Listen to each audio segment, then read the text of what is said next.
Hey, how's it going? It's Sam Frost here, and in today's video I want to answer a really simple question I get asked from time to time, and that's whether or not Bing ads is worth using. So I've spoken quite a lot about Google Ads as Google's famous ad platform, used to be known as AdWords, sort of encompasses a whole lot of things now like the AdWords search advertising, video advertising on YouTube, display ads, shopping, all these different things.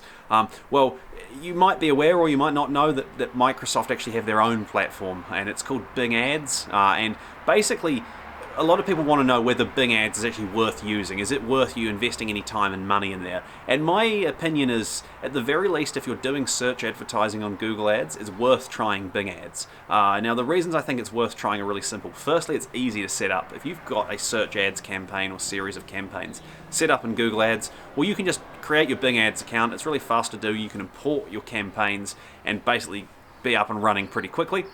So time-wise, it's not going to take you too long to test.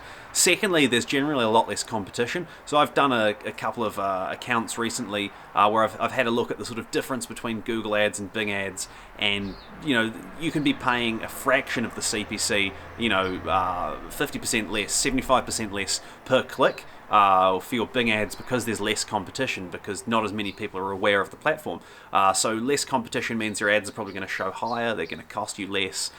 So you might actually be able to turn keywords that on Google aren't necessarily profitable into profitable ones on Bing simply by having a lower cost per click. And the third reason why I think it's worth using Bing Ads is because it gives you that marginal benefit. If you're sort of sitting there going, okay, I'm running Google Ads, I'm doing pretty well with it, how can I expand? Well, because it's so easy to get up and running on Bing, it's worth trying it to see what marginal impact you get. Now, it's not all roses, it's not all perfect. Bing doesn't have a huge amount of traffic volume, and that seems to vary quite substantially between sort of country and industry as well. You're not going to get anywhere near the impressions and clicks you'd probably get on Google.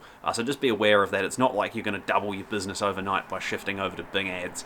But as far as a marginal gain goes, I think it is really worth trying. It might not work for you, and if it doesn't work for you, you don't have to continue with it. Much like Google, it's a CPC, sort of pay-as-you-go system, so you can control your costs really effectively.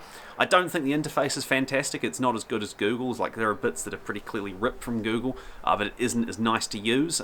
But like I said, if you're already doing Google Ads advertising, maybe you're wanting to find another way to add a bit more marginal impressions and clicks and conversions, and you want to try and see what you can get that's out there that doesn't cost too much traffic wise. Well, Bing's worth testing. One of the reasons I think it can be quite effective sometimes is that because Bing is pushed as the default searching tool on Windows devices, a lot of people, especially older or less tech savvy people, probably wind up using it without even realizing they're using it. So they probably think they're Googling and they're actually Binging instead. So why not take advantage of that? So yeah, Bing Ads, is it worth using? I think so. Give it a try. Let me know how it's worked out for you, or what your feedback on the platform is. If you need any more help, please leave a comment or email me on info@samfrost.co.nz. If you're watching on YouTube, please like and subscribe, and I will see you next time. Thank you so much for watching.